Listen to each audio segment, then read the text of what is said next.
Pemulung muda miskin temukan uang skoper di tempat sampah kawasan elit. Ia bawa ke kantor polisi dan pemiliknya menemukannya.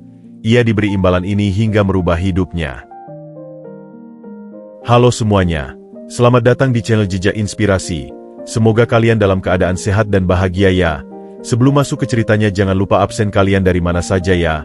Klik tombol subscribe agar tidak ketinggalan cerita menarik selanjutnya. Kabut asap knalpot dan debu jalanan menyatu di udara lembab Jakarta sore itu, menciptakan selubung kekuningan di bawah sinar matahari yang mulai meredup. Irfan menghela napas dalam-dalam, mencium campuran khas ibu kota, bensin, sampah yang mulai membusuk, dan sesekali wangi parfum mahal yang terbawa angin dari mobil-mobil yang melintas cepat. Dia berhenti sejenak, menyeka keringat di pelipisnya dengan lengan baju kaosnya yang sudah usang dan bernoda. Usia 22 tahun terasa berat dipikulnya.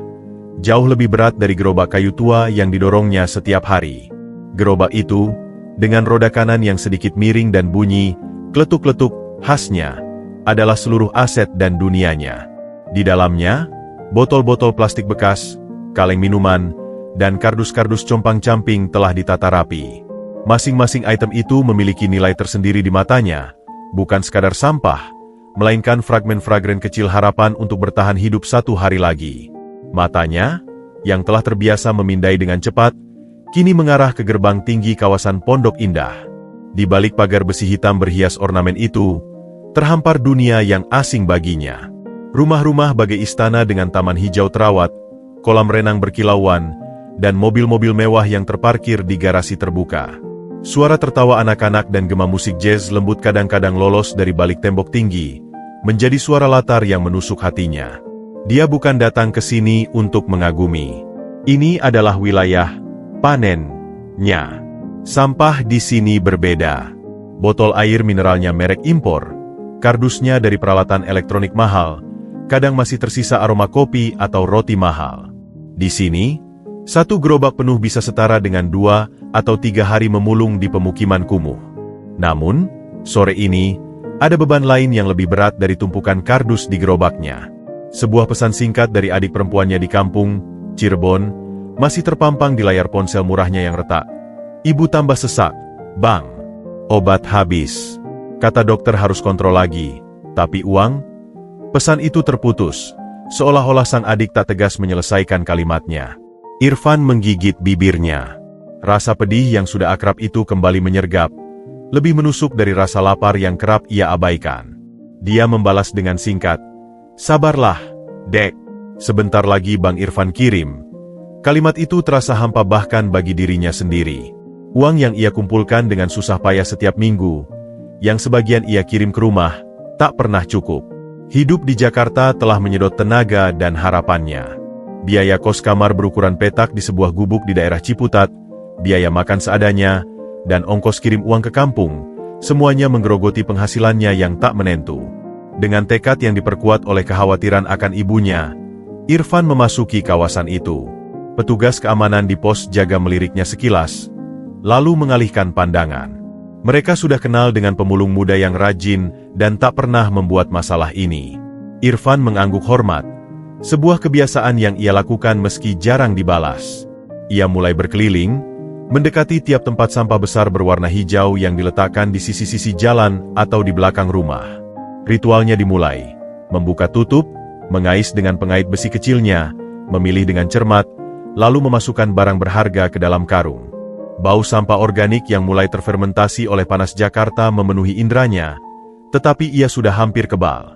Pikirannya melayang ke rumah kecil di Cirebon, ke wajah ibu yang semakin keriput oleh sakit dan kemiskinan. Saat itulah, langit di barat mulai berubah warna menjadi jingga keemasan, melukis awan dengan warna-warna dramatis.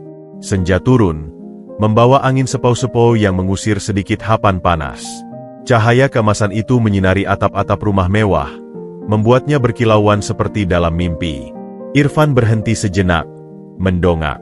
Keindahan senja itu kontras dengan keadaannya. Di tengah kemewahan yang memanjakan mata, di tengah keberlimpahan yang tak terbayangkan olehnya, ia hanya seorang penjajah sampah, mengais sisa-sisa kemakmuran orang lain untuk sekadar bertahan hidup. Rasa pahit mengalir di dadanya. Bukan rasa benci pada orang-orang kaya itu, tetapi rasa pilu yang dalam pada nasibnya sendiri. Apakah ini takdirnya selamanya? Mengais-ngais seperti ini, sambil menyaksikan ibunya menderita di kejauhan tanpa bisa berbuat banyak, dia menghela napas lagi, mengusir pikiran-pikiran itu. Filosofi dan keluh kesah adalah kemewahan yang tak bisa ia miliki sekarang. Yang penting adalah mengisi gerobak ini sebelum gelap benar. Dia mempercepat langkahnya, mendorong gerobaknya menuju deretan tempat sampah berikutnya, di belakang sebuah rumah bergaya modern minimalis dengan dinding putih tinggi. Di sanalah, tanpa disadarinya, takdirnya sedang menunggu. Sebuah koper aluminium berwarna perak yang tergeletak tak semestinya, siap menguji isi hatinya yang paling dalam dan mengubah alur hidupnya selamanya. Senja pun semakin merendah, menyelimuti Jakarta dalam cahaya temaram, menyembunyikan baik kemilau kekayaan maupun lusuhnya kemiskinan, sementara Irfan terus bekerja, seorang pemuda miskin yang tak tahu bahwa dalam hitungan menit, pilihannya akan menentukan jauh lebih dari sekadar nasibnya sendiri. Sampah di belakang rumah bergaya minimalis itu terlihat lebih terpilih dari yang lain. Bukan tumpukan kotor yang berantakan, melainkan kantong-kantong sampah hitam rapi yang diikat, beberapa kardus besar yang sudah dibongkar, dan potongan-potongan tanaman hasil pemangkasan taman. Aroma sampah organik masih ada, tapi tercampur dengan bau tanah basah dan harum melati dari tanaman rambat di pagar. Ini adalah sampah orang kaya yang teratur, bahkan dalam pembuangannya. Irfan mengait salah satu kantong sampah dengan pengait besinya yang sudah melengkung. Isinya, bungkus-bungkus makanan beku impor, botol wine kosong, dan tisu-tisu berkualitas. Dia mengambil botol-botol kacanya dengan cepat, memperkirakan harganya di pengepul. Pikirannya masih setengah di Cirebon, setengah di sini. Setiap botol yang masuk karung adalah beberapa ribu rupiah yang bisa menjadi butiran obat untuk ibunya. Ketika ia memindahkan sebuah kardus besar berisi kemasan televisi lama, matanya tertarik pada sesuatu yang tersembunyi di baliknya. Bukan barang yang biasa terbuang. Sebuah koper, bukan koper kain lunak atau yang plastik murahan, melainkan koper aluminium keras berwarna perak metalik. Warnanya masih memantulkan sisa-sisa cahaya senja, berkilauan samar. Koper itu tergeletak miring, dengan sedikit lecet di salah satu sudutnya, tetapi secara keseluruhan terlihat kokoh dan mewah. Modelnya minimalis, dengan kode kombinasi dan tanda garis-garis reflektif. Pertama-tama, Irfan mengira itu adalah koper rusak yang dibuang karena gagal kunci atau roda patah. Barang seperti ini kadang masih memiliki nilai jika bagian aluminiumnya bisa dilebur atau dijual sebagai rongsokan berkualitas tinggi. Dengan usaha sedikit, ia menarik koper itu keluar dari tumpukan. Koper itu berat, jauh lebih berat dari yang ia perkirakan untuk sebuah koper kosong. Rasa penasaran mulai menggelitik. Dia membalikan koper, mencari kerusakan. Tidak ada retak besar, rodanya masih baik. Kuncinya?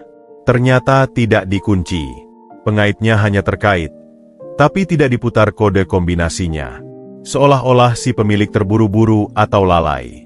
Dengan hati-hati, karena takut ada barang pribadi yang masih tersisa di dalamnya, Irfan membuka pengaitnya. Suara kecil itu terdengar nyaring di keheningan sore. Dia mengangkat tutupnya, dan dunia berhenti. Semua suara, kicau burung sore, deru mobil jauh, bahkan desah napasnya sendiri, seolah tersedot ke dalam kehampaan. Yang ada di hadapannya, memenuhi seluruh rongga koper, adalah uang. Bukan beberapa lembar, bukan beberapa ikat, tetapi tumpukan padat, rapi, berderet, uang kertas ratusan ribu rupiah. Uang-uang itu dibungkus dalam plastik bening perikat, dan setiap ikat terisi penuh, tersusun seperti batu bata yang solid. Warna merah dominan dari pecahan 100.000 seperti api yang menyala-nyala di matanya. Jantung Irfan berdentum kencang. Suaranya menggema di telinganya seperti genderang perang. Darah mengalir deras, membuat kepalanya pening. Tangannya yang memegang tutup koper gemetar tak terkendali. Secara refleks, ia menutup kembali koper itu dengan keras, seolah takut ada yang melihat dari balik jendela rumah mewah itu. Ia memandang sekeliling dengan liar. Tidak ada siapa-siapa. Hanya dia, gerobaknya, dan koper yang kini terasa seperti bom waktu. Duduk menjongkok di samping tempat sampah, ia membuka koper itu lagi, perlahan-lahan kali ini, seolah membuka peti harta karun terlarang. Ia mengambil satu ikat. Plastiknya masih segel. Uang-uang itu baru, kertasnya masih renyah. Jarinya menghitung secara otomatis. 1 ikat 10 lembar. 1 juta rupiah. Matanya mengitari jumlah ikatan dalam satu lapisan, lalu memperkirakan lapisan di bawahnya. Ada beberapa lapisan. Pikirannya yang terlatih berhitung dari memulung barang-barang kecil, sekarang berputar kencang dengan angka-angka yang hampir tak masuk akal.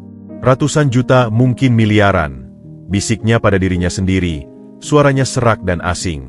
Dalam hitungan detik, gambaran-gambaran liar menerpa pikirannya seperti film yang diputar cepat. Gambar pertama, ibunya di rumah sakit kecil di Cirebon, tersenyum lega, mendapatkan obat terbaik, ruangan yang nyaman. Wajahnya yang lelah kembali cerah. Gambar kedua, rumah baru untuk keluarganya, kecil saja, tapi dengan atap yang tidak bocor dan kamar mandi di dalam. Adik-adiknya bisa belajar dengan lampu yang terang.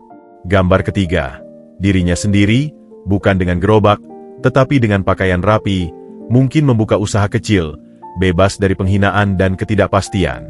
Napasnya menjadi pendek-pendek. Keringat dingin membasahi punggungnya meski udara sore sudah mulai sejuk. Ini adalah solusi instan untuk semua penderitaannya. Dengan uang sebanyak ini, ia bisa menghilang. Bisa naik bus malam ke kota lain, mengubah identitas, memulai hidup baru. Atau, lebih realistis, ia bisa menyembunyikannya, mengambil sedikit demi sedikit, tanpa ada yang tahu. Tapi kemudian, sebuah gambaran lain muncul. Wajah ayahnya yang samar-samar dalam ingatannya, seorang tukang kayu jujur yang bangkrut karena rekan bisnisnya menipu, tetapi hingga akhir hayatnya bersikukuh. Kita boleh miskin, Fen, tapi jangan sampai miskin harga diri. Ayahnya meninggal dalam kemiskinan, tapi dikenang dengan hormat oleh tetangga karena integritasnya. Konflik itu menyiksa.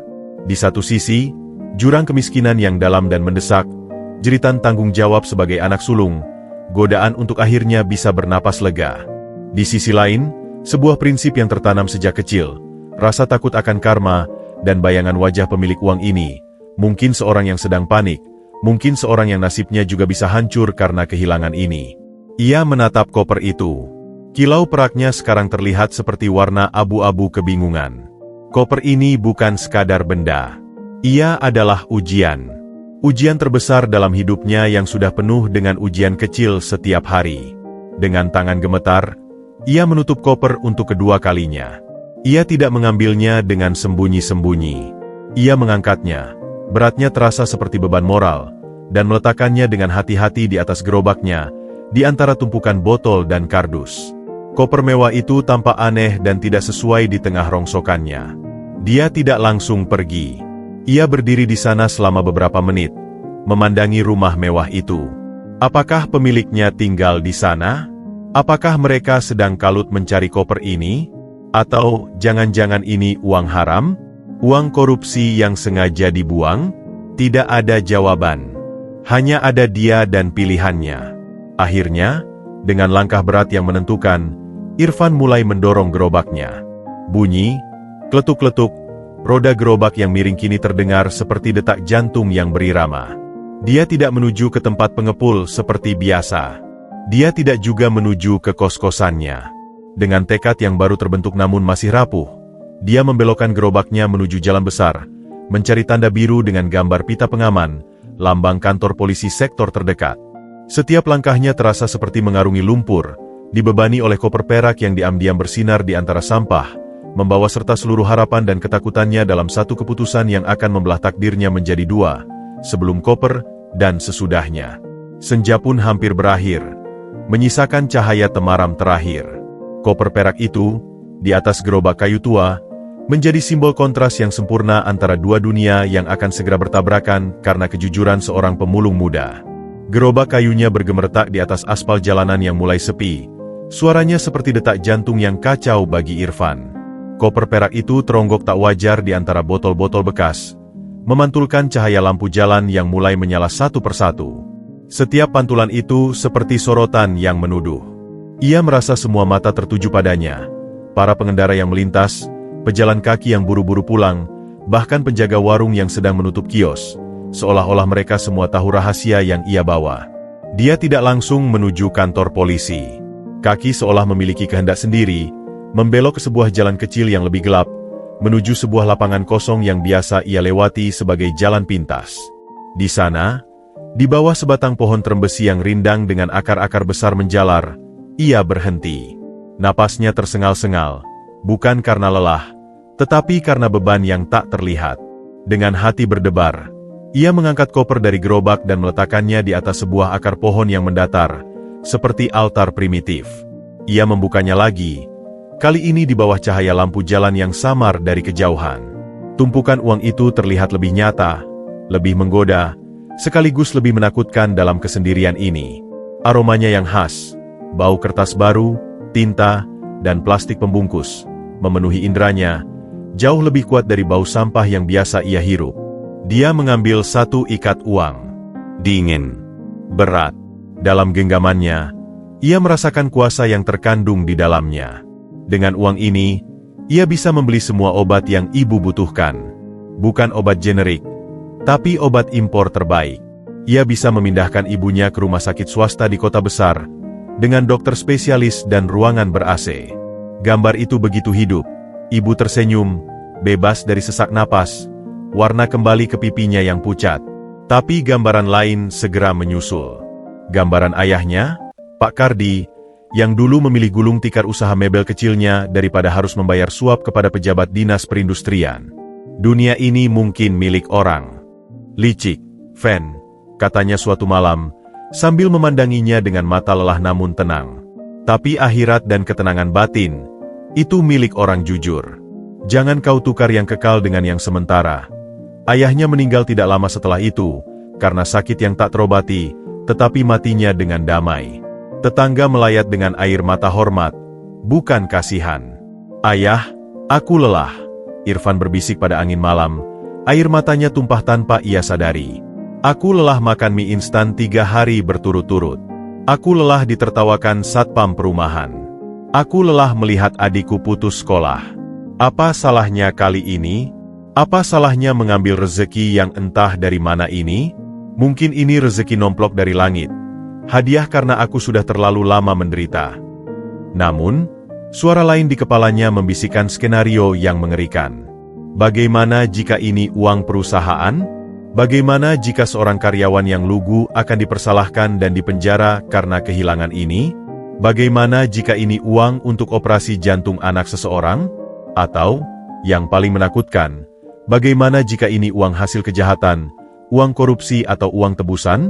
Ia bisa terlibat, menjadi tersangka. Ia bisa masuk bui, meninggalkan ibunya sendirian dalam keadaan yang lebih parah. Dia menatap koper itu. Sekarang ia tampak seperti peti mati kecil yang berisi masa depannya, dalam 2 bentuk yang bertolak belakang. Iblis di pundak kirinya membisik dengan logika yang menusuk. Kau sudah jujur seumur hidup. Lihat di mana kau sekarang? Di bawah pohon, dengan perut keroncongan, memandangi uang yang bisa mengubah segalanya. Ambil saja. Siapa yang tahu? Pemiliknya orang kaya. Mereka bahkan tak akan merasa kehilangan. Ini hanya uang receh bagi mereka. Bagi kau, ini adalah nyawa ibumu. Malaikat di pundak kanannya menjawab dengan lembut namun tegas, menyuarakan ayahnya. Jika kau mengambil yang bukan hakmu, kau tak akan pernah tenang. Setiap suara sirine polisi akan membuatmu kaget. Setiap tatapan orang akan membuatmu curiga. Rezeki yang haram akan habis dengan cara yang tidak berkah. Ibu mungkin sembuh, tapi dengan biaya harga dirimu. Apa kau mau itu? Pergulatan itu seperti badai di dalam kepalanya. Ia memukul-mukul pelipisnya sendiri, mencoba membuat keputusan yang rasional, tetapi yang ada hanya kekacauan. Dia membayangkan wajah adiknya, yang dengan polos percaya bahwa kakaknya suatu hari akan sukses di Jakarta. Jika ia mengambil uang ini dan ketahuan, apa yang akan adiknya pikirkan? Ia akan menjadi pencuri, bukan pahlawan keluarga. Kemudian, sebuah memori muncul dengan jelas. Saat ia masih kecil, menemukan dompet jatuh di pasar. Di dalamnya ada uang cukup untuk membeli sepatu sekolah baru yang ia idamkan. Dengan air mata di mata, ia menyerahkannya ke pos satpam pasar. Ayahnya tak mengatakan apa-apa saat ia pulang dengan tangan kosong, hanya menepuk pundaknya. Tapi malam itu, ayahnya memotong kayu sisa dan membuatkan ia sandal jepit baru, diukir dengan motif sederhana. "Ini hadiah karena kau sudah jadi anak jujur," katanya.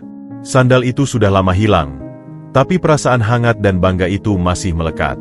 Apakah ia masih menjadi anak yang sama? Dengan tubuh gemetar, Irfan mengambil ponselnya yang retak. Baterainya tinggal 10%. Ia membuka aplikasi pesan singkat, melihat lagi pesan adiknya tentang ibu yang sesak napas. Jarinya terangkat, ingin membalas. Tenang, uangnya sudah ada. Tapi ia tak bisa mengetiknya.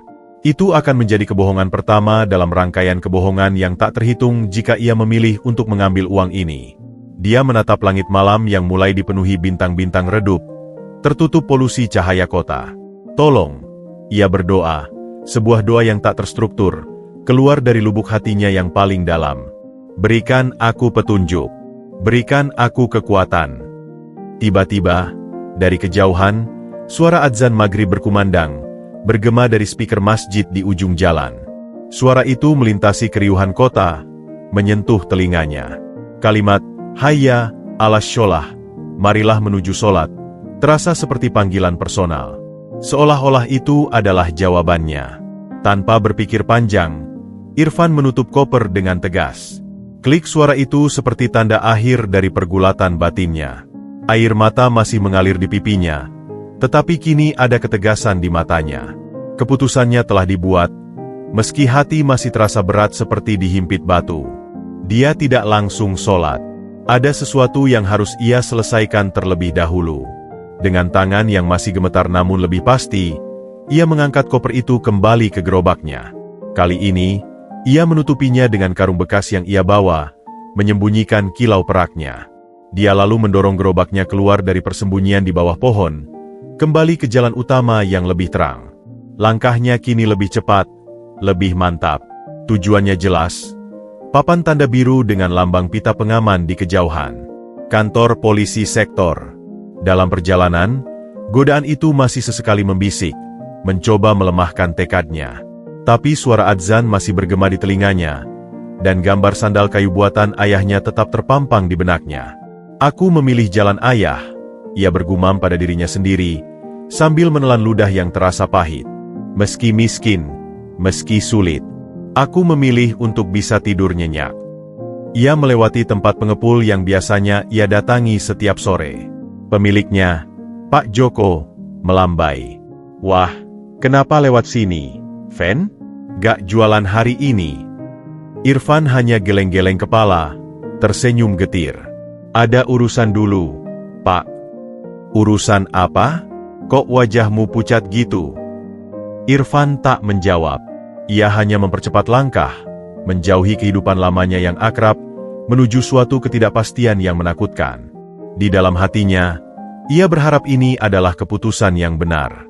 Tetapi di sudut lain, bayangan ibu yang sesak napas masih menghantui, membuat setiap langkahnya meninggalkan rasa bersalah yang mendalam. Dan di atas gerobak kayu tua yang reyot, tertutup karung usang, terbaringlah koper perak berisi mimpi dan ujian, sebuah beban yang mungkin terlalu berat untuk seorang pemulung miskin, tetapi yang kini ia pikul dengan keyakinan rapuh pada sebuah prinsip yang diajarkan oleh seorang ayah miskin yang jujur. Malam pun turun sepenuhnya, menyelimuti Jakarta dan pemuda yang membawa takdirnya sendiri menuju sebuah pintu berwarna biru. Papan nama, Polsek Pondok Indah, terpampang dengan huruf-huruf emas di bawah lampu neon putih yang terang benderang. Cahayanya menyilaukan mata Irfan yang sudah terbiasa dengan remang-remang jalanan. Gerobak kayunya yang reot dan kotor terlihat sangat kontras di depan gedung yang bersih dan berwibawa ini, seperti sebuah lukisan absurd. Dengan napas berat dan tangan berkeringat dingin, Irfan mengangkat koper itu dari balik karung. Beratnya terasa 2 kali lipat sekarang. Dengan langkah gontai, ia menaiki 3 anak tangga beton dan mendorong pintu kaca yang berat. Dinginnya AC langsung menyergap, membuat bulu kuduknya berdiri.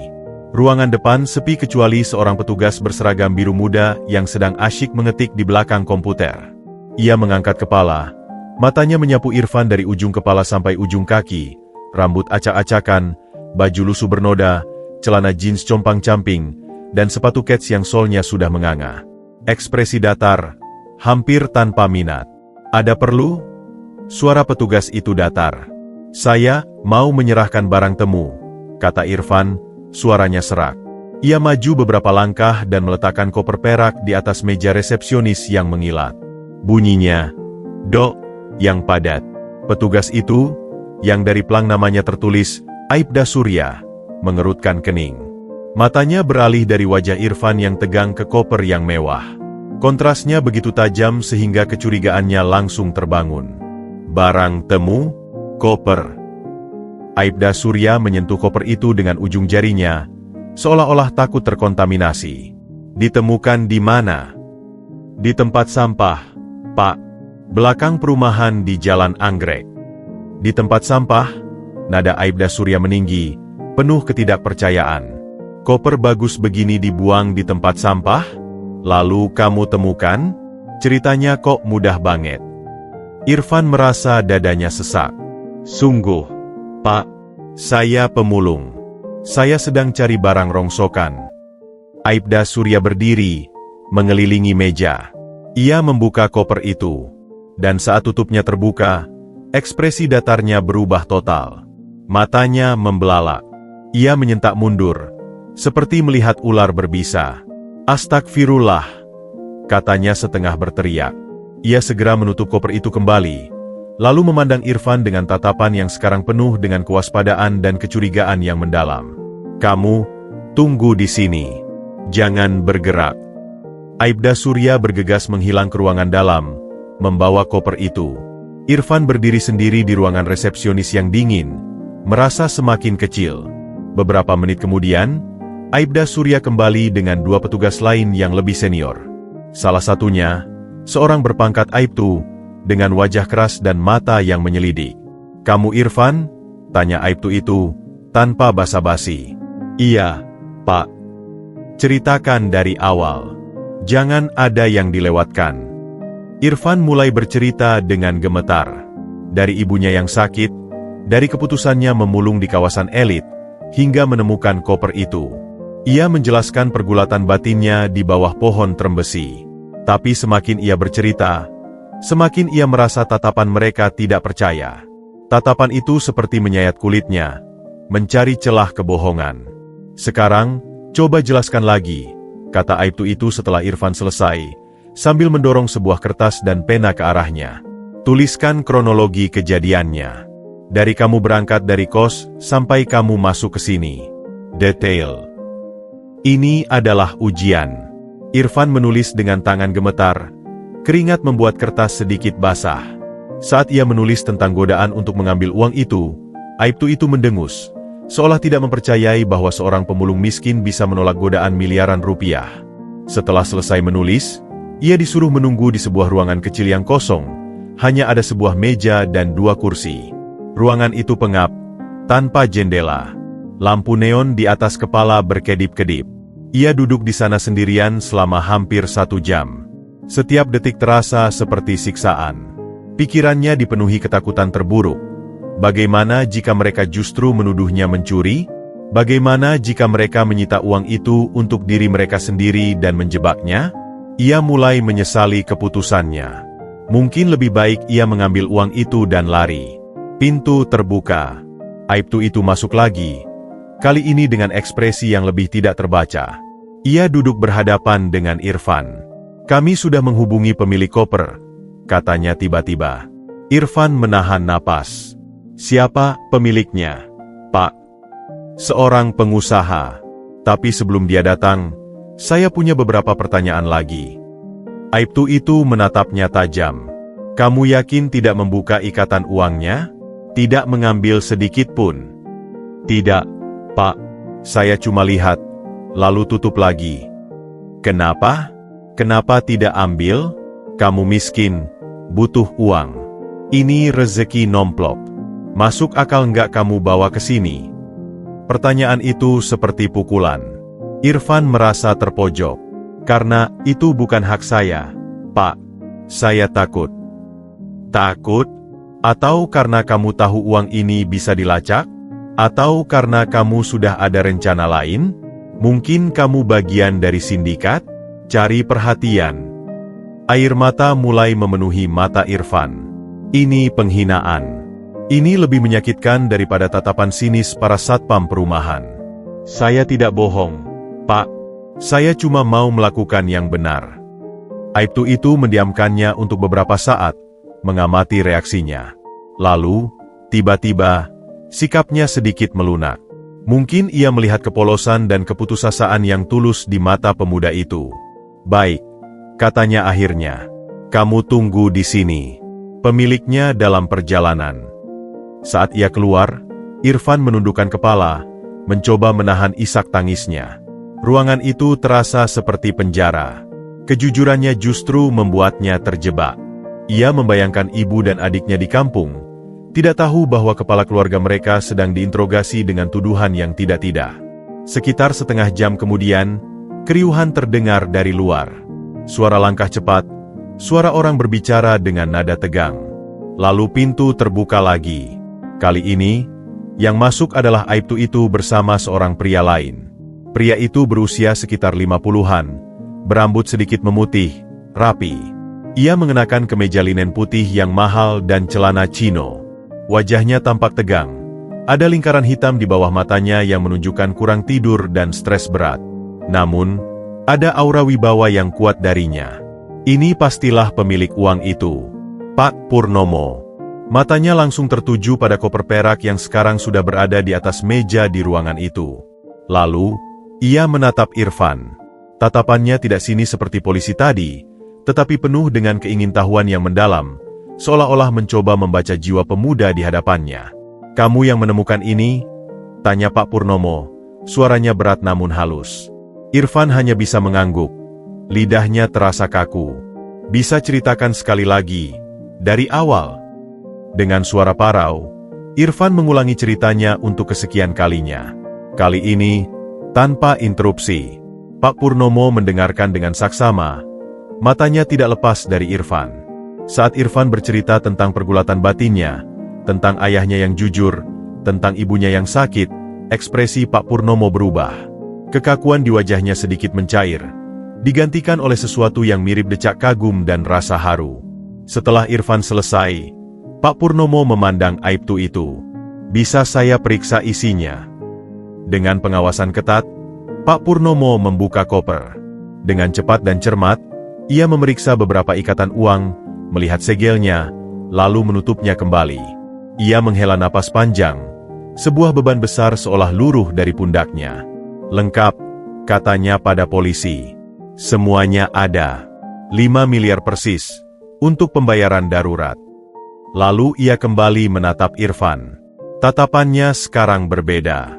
Penuh dengan rasa terima kasih yang tak terucapkan. Terima kasih, ucap Pak Purnomo, sederhana namun sangat dalam. Kamu telah menyelamatkan lebih dari yang kamu tahu. Di sudut ruangan, Aibda Surya yang semula curiga, sekarang hanya bisa melongo, menyadari bahwa pemulung compang-camping di hadapannya benar-benar seorang pahlawan yang jujur dalam arti yang paling murni. Sedangkan Irfan, mendengar kata-kata itu, akhirnya merasa sebuah ketegangan yang mengikat dadanya selama berjam-jam mulai mengendur. Air mata yang ia tahan akhirnya tumpah. Bukan lagi air mata ketakutan atau penyesalan, tetapi air mata kelegaan yang luar biasa. Babak interogasi yang memalukan dan menyakitkan itu akhirnya berakhir. Namun, babak baru dalam hidup Irfan, yang penuh dengan konsekuensi tak terduga dari sebuah koper perak, baru saja dimulai. Udara di ruang kecil itu sejenak hening setelah ucapan terima kasih Pak Purnomo menggantung. Hanya terdengar suara AC yang berdengung dan isak tangis Irfan yang perlahan mereda. Pak Purnomo tak langsung berbicara. Ia memandang koper di atas meja, lalu memandang lagi Irfan yang sedang berusaha menahan emosinya. Di matanya, ada perhitungan yang cepat, sebuah apresiasi yang jauh melampaui sekadar ucapan terima kasih formal. Boleh saya tahu namamu? Tanya Pak Purnomo. Suaranya lebih lembut dari sebelumnya. Irfan, Pak. Irfan, ucap Pak Purnomo mengulang, seperti mencoba mengingat. Usiamu? 22, Pak. Aibtu yang tadi menginterogasi, kini mengambil sikap yang lebih hormat. Kami sudah verifikasi, Pak. Memang cocok dengan laporan kehilangan Bapak. Berita baiknya, tidak ada yang kurang. Berita baiknya, Pak Purnomo menghela napas, mengusap dahinya yang berkeringat meski ruangan dingin, adalah bahwa perusahaan saya mungkin masih bisa diselamatkan. Ia lalu menoleh ke Irfan. Kamu tahu, uang ini bukan sekadar uang untuk bisnis biasa. Ini adalah dana talangan darurat untuk menyelamatkan 500 karyawan saya dari pemutusan hubungan kerja. Irfan mengangkat kepalanya, mata merahnya penuh pertanyaan. Ia tak mengerti sepenuhnya, tetapi angka 500 karyawan itu terasa sangat besar. Pak Purnomo duduk di kursi di seberang Irfan, seolah ingin bercerita pada seseorang yang bisa dipercaya. Ada seorang mitra bisnis, dulu saya kira teman, namanya Hendrik Wijaya. Dia sengaja menjebak perusahaan saya dengan kontrak yang rumit dan utang yang tiba-tiba ditagih. Kalau saya tidak bisa membayar lunas hari ini pukul tengah malam, dia akan mengambil alih perusahaan, dan langkah pertamanya adalah merestrukturisasi, yang artinya mem-PHK sebagian besar karyawan tua dan gaji tinggi. Wajahnya berkerut memikirkan hal itu. Uang di koper ini adalah pembayaran tebusan untuk keluar dari jeratnya. Saya harus membawanya dalam bentuk tunai karena itu permintaannya. Katanya, agar tak ada jejak digital. Ia berhenti sejenak, memandang koper itu dengan muak. Tadi siang, sopir saya yang membawanya. Tapi ada insiden tabrakan kecil di jalan. Saat dia turun melihat kerusakan, mungkin ada orang yang mengambil koper ini dari mobil dan membuangnya di tempat sampah, berpikir isinya barang biasa. Atau mungkin, ini bagian dari rencana Hendrik untuk memastikan saya gagal. Suaranya penuh kelelahan. Saat sopir saya melapor bahwa kopernya hilang, saya pikir segalanya sudah berakhir. Saya sudah memikirkan pidato pemecatan untuk karyawan-karyawan yang sudah puluhan tahun bersama saya. Ia menatap Irfan langsung. Lalu kamu muncul. Dengan koper ini, masih utuh. Rasa haru yang tulus kini jelas terpancar. Kamu bukan cuma mengembalikan uang saya, Irfan. Kamu memberi nafas bagi 500 keluarga. Kamu memberi saya kesempatan untuk bertarung lagi. Irfan terdiam, kewalahan. Pikirannya yang sempit hanya tertuju pada biaya obat ibu, tiba-tiba dihadapkan pada skala masalah yang begitu besar. Kejujurannya ternyata berdampak pada ratusan orang yang tidak ia kenal. Perasaan itu membuatnya sedikit pusing, tapi juga memancarkan secercah kebanggaan yang asing. Pak Purnomo merogoh saku dalam jaket linennya. Ia mengeluarkan sebuah buku cek dan sebuah pulpen. Dengan gerakan cepat, ia menulis sesuatu, merobeknya, dan menyerahkan selembar kertas cek kepada Irfan. Ini untukmu. Sebagai tanda terima kasih yang paling langsung. Irfan menerimanya dengan tangan gemetar. Matanya membelalak. Di cek itu tertulis angka dengan banyak nol. 200 juta rupiah. 200 juta. Ia tak percaya. Itu hakmu. Kamu berhak atas imbalan, kata Pak Purnomo tegas. Ambillah. Bayar utang, obati ibumu, apapun yang kamu butuhkan. Air mata Irfan kembali mengalir. Tapi kali ini air mata syukur yang membingungkan. Uang sebanyak itu bisa mengubah hidup keluarganya. Tapi di tengah kebingungan dan rasa bersalah yang muncul karena menerima hadiah sebesar itu, Pak Purnomo bicara lagi. Tapi, katanya, suaranya sekarang berubah, lebih dalam, lebih personal. Saya lihat sesuatu padamu, Irfan. Di usia semuda ini, di tengah kemiskinan yang pasti sangat mendesak, kamu memilih jalan yang paling sulit. Kamu punya integritas. Dan integritas adalah komoditas yang langka, lebih berharga dari uang di koper ini. Pak Purnomo mencondongkan badan.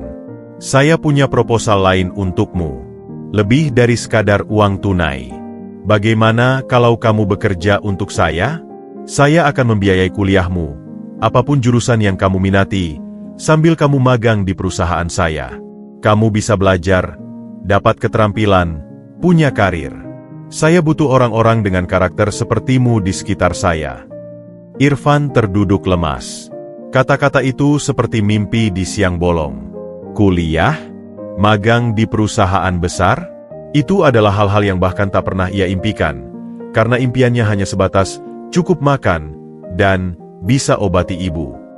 Tapi saya cuma lulusan SMA, Pak. Pekerjaan kasar, bantahnya lemah. Bisa diajari, sahut Pak Purnomo cepat. Kecerdasan dan kemauan keras bisa dilihat dari caramu bertahan hidup. Kejujuranmu sudah terbukti. Sisanya, kita bangun bersama. Aibtu dan Aibda Surya yang menyaksikan dari samping hanya bisa bertukar pandang takjub. Ini bukan akhir yang mereka duga. Mereka mengira paling banter Pak Purnomo akan memberi uang beberapa juta sebagai hadiah. Bukan tawaran mengubah nasib secara radikal. "Apakah kamu mau, Irfan?" tanya Pak Purnomo lagi, lebih lembut. Di benak Irfan, gambaran-gambaran yang tadinya adalah hayalan liar, dirinya dengan kemeja rapi, adiknya bisa sekolah lagi, ibunya sehat, kini tiba-tiba memiliki jalan yang mungkin untuk jadi kenyataan. Bukan melalui uang curian, tapi melalui jalan yang lurus. Dengan suara bergetar penuh keyakinan yang baru lahir, Irfan menjawab, "Saya mau, Pak. Terima kasih banyak." Pak Purnomo tersenyum, sebuah senyum lega dan tulus untuk pertama kalinya sejak koper itu hilang. "Bagus. Besok pagi, kamu datang ke kantor saya." Ia mengeluarkan kartu nama dan menyerahkannya. "Ini alamatnya. Jam 9. Kita urus yang lain-lain." Ia berdiri, berjabat tangan dengan polisi, lalu mengangguk pada Irfan. "Sampai besok, Irfan. Istirahat yang baik. Kamu sudah melakukan hal yang luar biasa hari ini." Pak Purnomo lalu mengangkat koper itu, dan dengan langkah tegas yang berbeda dari ketika datang, ia keluar ruangan. Irfan masih terduduk, memegang cek 200 juta dan kartu nama yang terasa panas di tangannya. Dunianya, yang tadi pagi hanya berisi gerobak rongsokan dan keputusasaan, kini telah meluas ke dimensi yang sama sekali baru. Aibda Surya mendekat, ekspresinya malu. "Maaf ya, tadi kita harus profesional. Prosedur." Irfan hanya mengangguk, masih terlalu syok untuk membenci. Ia melangkah keluar dari ruang interogasi yang pengap itu, menuju ruang resepsi yang masih sama dinginnya. Namun, kali ini, dinginnya terasa berbeda. Bukan lagi dingin yang mengancam, tapi dingin yang menyegarkan, membersihkan sisa-sisa ketakutan dan keraguan. Saat ia keluar dari kantor polisi, malam telah larut. Lampu-lampu jalan masih menyala. Gerobaknya masih teronggok di tempat semula. Ia mendekatinya, memandangi benda yang menjadi saksi bisu perjuangan hidupnya selama ini. Ia menyentuhnya, seperti mengucapkan selamat tinggal pada sebuah babak kehidupan. Dengan cek dan kartu nama yang ia simpan rapat-rapat di saku celananya yang dalam, Irfan mendorong gerobaknya untuk terakhir kalinya hari itu. Langkahnya ringan, meski tubuhnya lelah. Di langit Jakarta yang jarang menampakkan bintang, ia merasa melihat 1 atau 2 bintang berkedip. Mungkin itu hanya ilusi, atau mungkin itu adalah pertanda. Satu hal yang pasti, pilihan sulitnya di bawah pohon trembesi tadi sore telah membawanya ke suatu persimpangan yang tidak hanya mengubah hidupnya, tetapi juga akan menguji integritasnya dengan cara-cara yang lebih kompleks dan berbahaya daripada sekadar godaan uang dalam koper. Babak baru, dengan tantangan baru, telah dimulai. Pagi itu, Jakarta terbangun dengan dengannya sendiri yang khas, lalu lintas yang mulai padat, hiruk-pikuk pedagang kaki lima, dan langit yang sudah diselimuti kabut polusi tipis. Namun, bagi Irfan, pagi ini terasa berbeda. Udara yang biasanya terasa berat dan penuh keputusasaan, kini terasa ringan, penuh dengan kemungkinan. Dia berdiri di depan cermin kecil di kamar kosnya yang sempit, berukuran 2x3 meter. Di depannya, tergantung satu-satunya kemeja yang ia miliki, kemeja putih sederhana yang sudah agak kusam dan sedikit kekecilan di bagian bahu. Ia mencucinya semalaman dengan sabun cuci yang paling murah, berusaha menghilangkan noda-noda lama yang membandel. Celana hitamnya adalah celana terbaiknya, meski sudah mulai pudar di bagian lutut. Sepatu kulit imitasi, yang biasanya hanya dipakai saat lebaran, ia semir berulang kali dengan semir malam sampai berkilau, meski kilaunya terlihat artifisial di bawah lampu neon kamar. Di saku celananya, 2 benda terasa seperti bara api, cek 200 juta rupiah dan kartu nama Pak Purnomo. Semalaman, ia hampir tidak bisa tidur. Pikirannya berkecamuk antara rasa syukur yang tak terhingga dan ketakutan yang tak bisa dijelaskan. Ketakutan bahwa ini semua adalah mimpi, atau kesalahpahaman yang akan berakhir memalukan. Ia beberapa kali membuka kartu nama itu, membaca alamatnya. Gedung Artawisesa Tower, lantai 22, Jalan Sudirman Kaf. 10. Alamat itu terdengar begitu asing dan megah, seperti alamat di dalam sinetron. Sesaat sebelum berangkat, ia berlutut di atas sajadah kecilnya yang sudah tipis, memanjatkan syukur dan memohon kekuatan. Ia juga berjanji dalam hati, apapun yang terjadi, ia akan tetap menjadi dirinya yang jujur. Gedung Artawisesa Tower menjulang tinggi, kaca-kacanya memantulkan sinar matahari pagi yang menyilaukan. Irfan merasa sangat kerdil di depan pintu putar yang megah. Orang-orang lalu lalang dengan pakaian rapi, membawa tas laptop, berbicara dengan percaya diri di telepon mereka. Bau parfum mahal, kopi espresso, dan kesan efisiensi yang sempurna memenuhi lobi. Dengan jantung berdebar, ia mendekati resepsionis yang duduk di balik meja marmer yang mengilap. Wanita itu cantik, dengan riasan sempurna dan senyum profesional yang terukur. "Selamat pagi, ada yang bisa saya bantu?" Suaranya merdu namun berjarak. Saya mau bertemu dengan Pak Purnomo," ucap Irfan, mencoba membuat suaranya tidak gemetar. "Nama saya Irfan. Saya ada janji." Resepsionis itu menatapnya sekilas, dan Irfan bisa melihat sedikit keraguan di matanya sebelum ia memeriksa buku tamu digital di tabletnya. Ekspresinya berubah menjadi sedikit terkejut. "Ah, ya. Silakan naik ke lantai 22. Nanti akan ada asisten pribadi Bapak yang menjemput." Perjalanan di dalam lift yang sunyi dan cepat membuat telinganya berdengung. Di lantai 22, pintu terbuka ke sebuah ruang penerimaan yang lebih mewah lagi. Lantai kayu gelap mengilap, seni modern di dinding, dan sofa kulit yang terlihat mahal. Seorang pria muda berambut rapi dengan kemeja putih dan jas biru tua segera menyambutnya. "Irfan, saya Danu, asisten Pak Purnomo. Silakan ikuti saya." Mereka berjalan menyusuri koridor yang sunyi, melewati ruang-ruang kerja dengan dinding kaca di mana orang-orang sibuk dengan komputer dan rapat kecil. Semua mata seolah tertuju padanya. Ia mendengar bisikan-bisikan samar, melihat alis yang terangkat. Ia merasa seperti ikan di luar air, atau lebih tepatnya, seperti sampah yang tersesat di tengah taman yang terawat. Akhirnya, mereka sampai di sebuah pintu kayu besar bertuliskan, "Direktur Utama." Danu mengetuk, lalu membukakan pintu. "Masuklah, Irfan." Ruangan itu sangat luas, dengan pemandangan spektakuler Jakarta dari balik dinding kaca dari lantai ke langit-langit. Di tengah ruangan ada meja kerja besar dari kayu gelap, dan di belakangnya, duduklah Pak Purnomo. Ia terlihat lebih segar dari semalam, meski masih ada sisa-sisa kelelahan di sudut matanya. "Irfan, silakan duduk," sambut Pak Purnomo dengan ramah, menunjuk ke kursi di seberang mejanya. Irfan duduk dengan kaku, tangannya berkeringat. Dia tidak tahu harus meletakkan tangannya di mana. "Sudah sarapan?" tanya Pak Purnomo, mencoba mencairkan suasana. "Sudah, Pak," jawab Irfan berbohong. Perutnya sebenarnya keroncongan, tapi ia terlalu gugup untuk makan pagi tadi.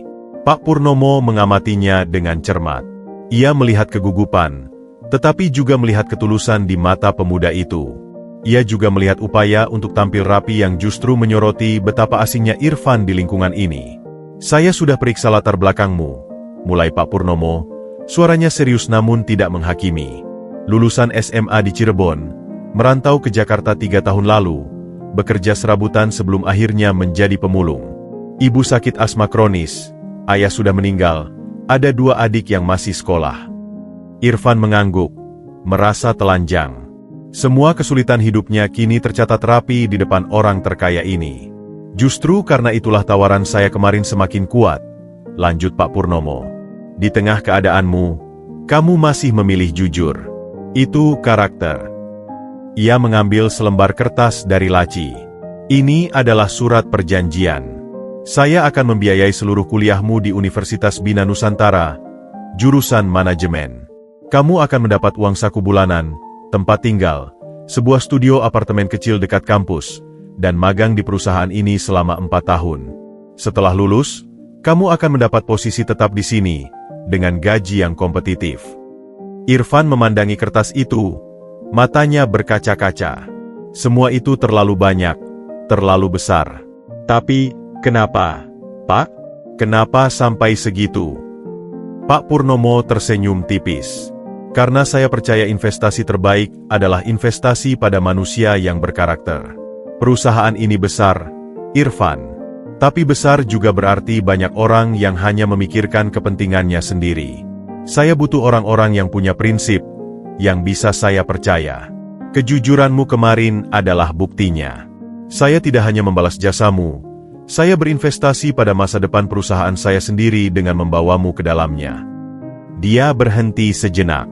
Tentu, ini tidak akan mudah. Kamu akan menghadapi banyak tantangan. Banyak orang yang akan meragukanmu, menganggapmu hanya pemulung keberuntungan. Tapi jika kamu setuju, saya akan membimbingmu. Kamu siap? Pertanyaan itu menggantung di udara. Irfan melihat keluar jendela, ke kota besar yang telah ia jalani dengan susah payah. Ini adalah kesempatan sekali seumur hidup. Kesempatan untuk tidak hanya keluar dari kemiskinan, tetapi untuk membangun sesuatu. Untuk membuktikan bahwa nilai-nilai yang diajarkan ayahnya yang miskin itu punya tempat, bahkan di dunia korporat yang keras. Dengan tekad yang mengkristal di dalam dada, Irfan mengangkat kepalanya. Tatapannya, yang sebelumnya penuh keraguan, kini penuh dengan keyakinan yang baru ditempa. Saya siap, Pak. Saya akan bekerja keras. Saya tidak akan mengecewakan kepercayaan Bapak. Pak Purnomo mengangguk puas. Bagus. Danu akan membantumu dengan proses administrasi hari ini. Untuk awal, kamu bisa ambil uang dari cek itu untuk kebutuhanmu dan keluargamu. Pindahkan ibumu ke rumah sakit yang lebih baik. Urus semuanya. Minggu depan, kita mulai. Setelah perjanjian ditandatangani, Danu membawa Irfan berkeliling singkat. Irfan diperkenalkan pada beberapa kepala divisi, yang menyambutnya dengan sikap formal dan penuh rasa ingin tahu. Ia juga diajak melihat area kerja di mana ia akan magang. Semuanya terlihat canggih, cepat, dan menakutkan. Saat turun lift sendirian, membawa berkas-berkas dan kunci studio apartemen baru, Irfan masih merasa seperti dalam mimpi. Tapi saat ia melangkah keluar dari gedung megah itu ke terik matahari Jakarta, dan melihat seorang pemulung tua mendorong gerobak penuh kardus lewat di depannya, realitas itu menghantamnya dengan keras. Ia telah melompat dari satu dunia ke dunia lain. Lompatan itu ajaib, tapi juga menciptakan jurang yang dalam antara dirinya yang dulu dan dirinya yang nanti. Ia memandangi telapak tangannya yang kasar dan penuh kapalan, lalu mengepalkannya. Perjalanan baru benar-benar dimulai. Dan ia tahu, ujian yang akan datang tidak lagi sesederhana memilih antara mengambil atau mengembalikan uang. Ujian itu akan datang dalam bentuk kecemburuan rekan kerja, politik kantor yang licik, dan godaan untuk melupakan asal-usulnya. Tapi untuk sekarang, ia hanya bisa bernapas dalam-dalam, mensyukuri anugerah ini, dan bersumpah pada dirinya sendiri. Ia akan membuktikan bahwa kejujuran bukanlah kelemahan, melainkan fondasi terkuat untuk membangun kehidupan yang sesungguhnya. Studio apartemen di kawasan Kebayoran Baru itu, meski hanya berukuran 6x4 meter, bagi Irfan terasa seluas istana. Kamar mandi dalam, air panas, AC, sebuah meja belajar kecil dan kursi, lemari plastik putih. Semuanya baru, bersih, dan miliknya. Ia duduk di tepi kasur busa baru, masih terbungkus plastik, mencoba menyerap kenyataan bahwa ini adalah rumahnya sekarang. Hari-hari pertama diisi dengan tugas-tugas administratif yang membuatnya pusing. Daftar ulang kuliah, pengurusan KTP Jakarta, membeli laptop bekas namun masih layak pakai, dan membeli beberapa setel pakaian kerja sederhana. Uang dari cek itu telah ia gunakan sebagian untuk mengirim ibunya ke rumah sakit swasta di Cirebon, dan menyicil uang muka rumah kecil yang lebih layak. Sisanya ia tabung dengan hati-hati. Ia masih belum terbiasa dengan angka-angka besar. Minggu pertama magang di grup Artawisesa dimulai dengan orientasi. Irfan ditempatkan di divisi operasional dan logistik, divisi yang dianggap paling nyata dan berhubungan dengan lapangan. Bos langsungnya adalah Bu Sari, seorang wanita parubaya yang tegas dan berpengalaman 20 tahun di perusahaan. Selamat datang, Irfan. Sambut Bu Sari pagi itu di ruang kerjanya yang dipenuhi diagram alur dan jadwal pengiriman. Di sini kita urus pergerakan barang, dari gudang ke pelanggan. Kamu akan mulai dengan hal dasar, input data pengiriman, cek manifest, dan membantu koordinasi dengan sopir. Irfan mengangguk antusias. Ia siap belajar. Tapi antusiasme itu cepat dibayangi oleh realitas sosial yang dingin. Kantin di lantai 15, jam 12.15. Irfan membawa nasi bungkus sederhananya dan mencari tempat duduk. Ia melihat beberapa rekan magang dari divisinya sedang duduk bersama. Ia mendekat dengan senyum. Boleh gabung. Mereka, sekelompok anak muda lulusan universitas ternama, saling memandang sejenak. Ada jeda yang canggung sebelum salah satu dari mereka, Rendra, akhirnya berkata, "Oh, iya, silakan." Suasana yang tadinya riuh dengan obrolan tentang kampus, film terbaru, dan rencana liburan, tiba-tiba menjadi hening. Irfan mencoba memulai percakapan. Tadi pelatihan sistem inventorinya lumayan kompleks ya?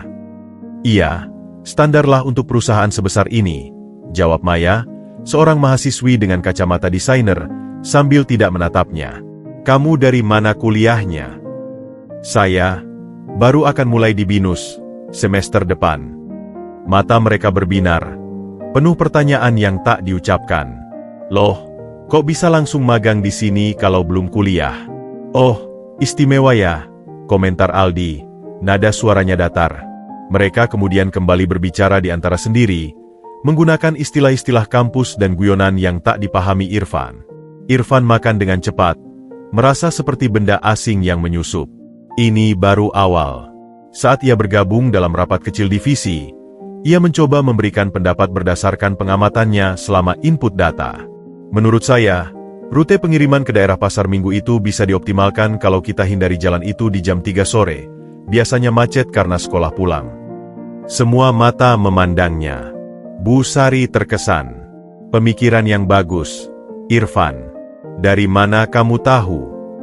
Dulu saya sering melalui jalan-jalan itu, jawab Irfan, hampir mengatakan memulung. Dari sudut ruangan, terdengar suara berdehem yang disengaja. Itu dari Arif. Pria berusia sekitar 28 tahun, berkemeja lengan digulung rapi, dengan gelang jam tangan mahal yang selalu ia perlihatkan. Arif adalah keponakan sepupu Pak Purnomo, dan sudah 5 tahun bekerja di sini. Ia dikenal ambisius dan merasa memiliki hak waris moral atas perusahaan keluarga ini. Pengamatan lapangan yang menarik, kata Arif, namun nada sarkasme itu jelas. Tapi sistem routing kita sudah menggunakan algoritma canggih, hasil konsultan luar negeri. Mungkin lebih baik kita percaya pada data dan teknologi daripada failing. Tertawa kecil menyebar di ruangan. Irfan merasa pipinya panas. Ia tahu Arif, sejak hari pertama, tak pernah menyembunyikan sikap merendahkannya. Arif adalah yang pertama menyebarkan julukan pemulung keberuntungan di belakangnya. Godaan pertama datang dari arah yang tak terduga.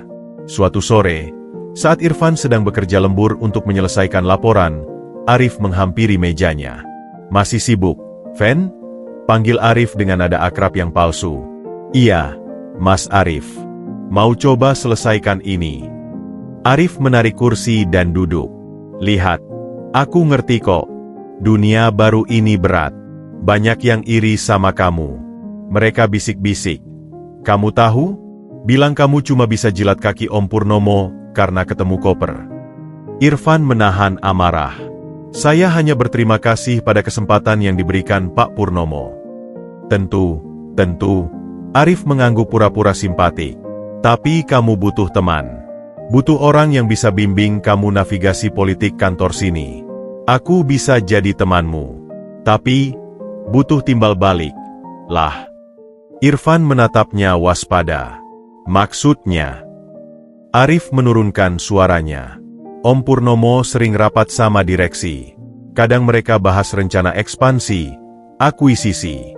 Kamu sebagai anak magang yang dekat sama beliau, pasti kadang dengar sesuatu. Informasi kecil-kecilan gitu. Misal, rencana buka gudang baru di mana, atau lagi nego sama perusahaan apa. Kamu kasih tahu aku. Aku bisa memastikan kamu dapat posisi bagus setelah lulus magang nanti. Kerja sama. Win-win solution. Jantung Irfan berdebar kencang. Ini bukan godaan uang, tapi godaan untuk masuk ke permainan kotor. Untuk membalas dendam pada mereka yang merendahkannya dengan menjadi berguna bagi orang yang berkuasa. Saya tidak pernah dengar pembicaraan seperti itu, Mas Arif. Jawab Irfan perlahan, menjaga suaranya tetap tenang. Dan kalaupun dengar, itu rahasia perusahaan. Arif tersenyum tipis, namun matanya dingin. Ya sudah, pikirkan saja. Tapi ingat, Di tempat seperti ini, kamu harus pilih pihak. Kalau tidak, kamu akan sendirian. Setelah Arif pergi, Irfan merasa lelah yang amat sangat. Ia memandangi layar komputernya. Rasanya lebih mudah mendorong gerobak dan berurusan dengan sampah. Sampah tidak berpura-pura. Sampah tidak menusuk dari belakang. Titik terendahnya terjadi 2 hari kemudian. Ia sedang mencetak dokumen di printer area.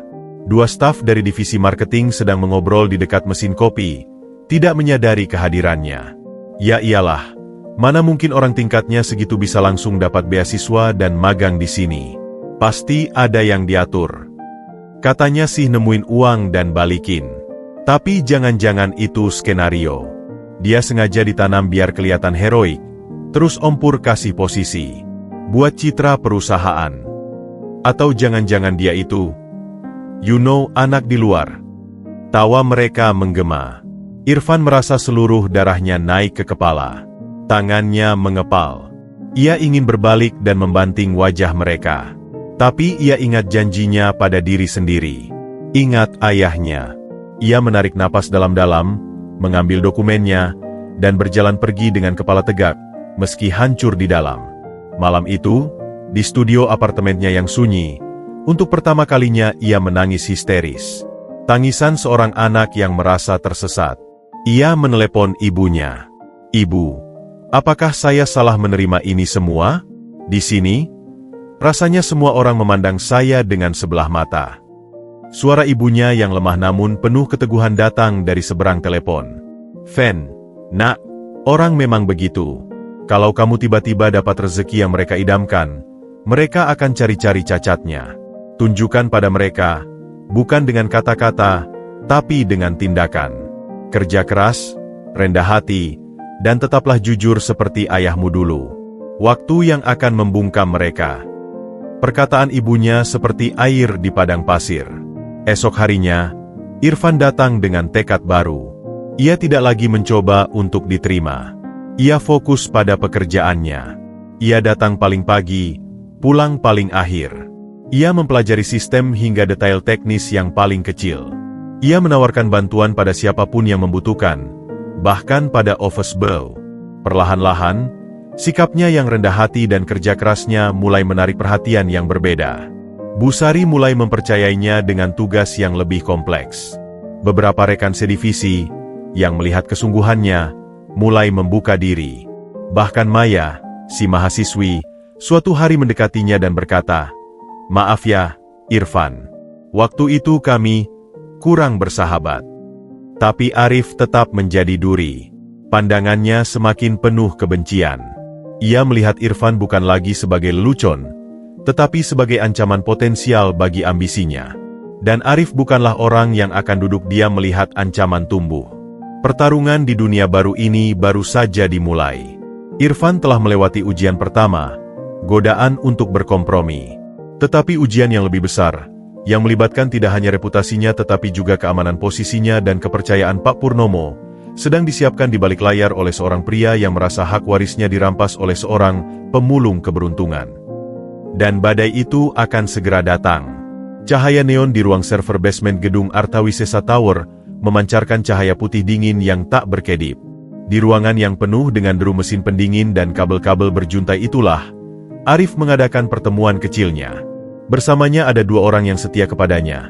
Reno, kepala gudang yang ambisius dan mudah disuap dengan janji promosi, dan Indra, staf IT muda yang punya utang judi besar.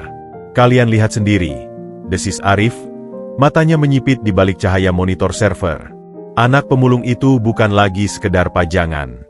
Bu Sari mulai serahkan laporan analisis rute ke dia. Kemarin, dalam rapat dengan vendor, dia bahkan diminta pendapat oleh Pak Pur. Suaranya didengar. Reno mengangguk sambil mengunyah permen karet. "Saya juga dengar Bu Sari bilang, dia pekerja keras dan detail. Itu berbahaya." "Persis," sambut Arif. "Dia seperti penyakit yang menyebar perlahan. Kalau dibiarkan, dia bukan cuma akan dapat posisi tetap. Dia bisa jadi anak emasan yang mengancam posisi kita semua. Terutama saya." Indra, yang wajahnya pucat karena sering begadang, bertanya dengan suara serak, "Tapi kita bisa apa?" Dia punya backing langsung dari direktur utama. Arif tersenyum, senyum tipis yang penuh kelicikan. Kita tidak menyerangnya langsung. Kita membuatnya menghancurkan dirinya sendiri. Kita ciptakan situasi di mana kepercayaan Pak Pur padanya hancur total. Dan kita lakukan itu dengan menggunakan senjatanya sendiri, kejujuran, dan kerja keras. Rencana Arif jahat dalam kesederhanaannya. Mereka tahu Irfan, dalam semangatnya membuktikan diri, sering mengambil inisiatif ekstra. Ia pernah mengusulkan perbaikan sistem pelacakan manual di gudang kepada Busari. Nah, itu akan jadi celahnya. Reno, lanjut Arif, kamu yang di gudang. Besok, kamu suruh dia inventaris ulang stok barang elektronik high value di rak Z21 sampai Z25. Katakan ada selisih minor dan Busari minta dia cek langsung untuk latihan. Lalu, saat dia sedang sibuk menghitung, kamu dan orang kita yang lain akan memindahkan satu karton berisi 20 unit smartwatch terbaru, masing-masing harga 5 juta, dari rak Z22 ke tempat penyimpanan sementara di ruang karantina. Pindahkan dengan cepat, saat dia sedang membelakangi. Kemudian, tanya Indra, mulai menangkap polanya. Kemudian, Arif melanjutkan dengan puas. Setelah Irfan selesai dan menemukan ada selisih 20 unit yang hilang, Reno akan melaporkan kehilangan itu dengan panik. Dan siapa yang terakhir bertanggung jawab atas stok di rak itu? Siapa yang punya akses ke sana? Si pemulung jujur itu. Tapi dia pasti akan bilang dia tidak mengambil apapun, bantah Reno. Tentu saja, sahut Arif. Dan disitulah kamu, Indra, berperan. Kamu akan menemukan bukti digital. Edit log akses kartu karyawan di sistem. Buat seolah-olah kartu magang Irfan digunakan untuk membuka pintu gudang pada jam dia seharusnya sudah pulang. Dan yang lebih penting, Arif menurunkan suaranya menjadi bisikan. Transfer 10 juta rupiah ke rekening Bank Irfan yang baru dia buka untuk terima gaji magang. Lakukan dari jaringan wifi publik, tapi sisakan jejak yang bisa dihubungkan ke alamat kosnya. Indra mengerutkan kening. Itu berisiko. Kalau ada audit forensik. Tidak akan ada, potong Arif. Pak Pur akan terlalu kecewa dan marah. Dia akan bertindak cepat untuk menghindari skandal. Dan siapa yang akan melakukan audit? Saya akan pastikan itu tidak terjadi. Rencana itu dijalankan dengan presisi militer hari berikutnya. Saat Irfan dengan tekun menghitung unit demi unit smartwatch di rak Z22, dua orang berpakaian seragam gudang dengan cepat dan senyap memindahkan karton yang dimaksud. Mereka ahli.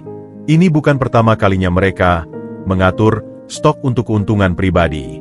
Jam 4 sore, Reno datang dengan wajah panik. Irfan, hasil hitungmu gimana? Menurut saya, sesuai dengan data sistem, Mas. 200 unit. Reno memeriksa daftarnya sendiri, lalu pura-pura tertunduk lesu. Ini tidak mungkin. Menurut catatan saya harusnya 220 unit. Ada selisih 20. Itu barang senilai 100 juta. Irfan merasa darahnya dingin. Saya hitung ulang. Sudah. Saya harus laporkan ini ke Busari dan keamanan. Kamu jangan pergi dulu. Skenario pun berjalan seperti skrip. Laporan kehilangan. Keamanan internal datang. Interogasi singkat. Irfan bersikeras dia tidak mengambil apa-apa. Tapi kemudian, pukulan berikutnya datang dari divisi IT. Indra, dengan wajah serius, melaporkan temuan kepada kepala keamanan. Ada log akses mencurigakan dari kartu Irfan pada pukul 19.23 malam sebelumnya, dan yang lebih mencengangkan, ada transfer dana 10 juta ke rekening Irfan dari sebuah akun anonim.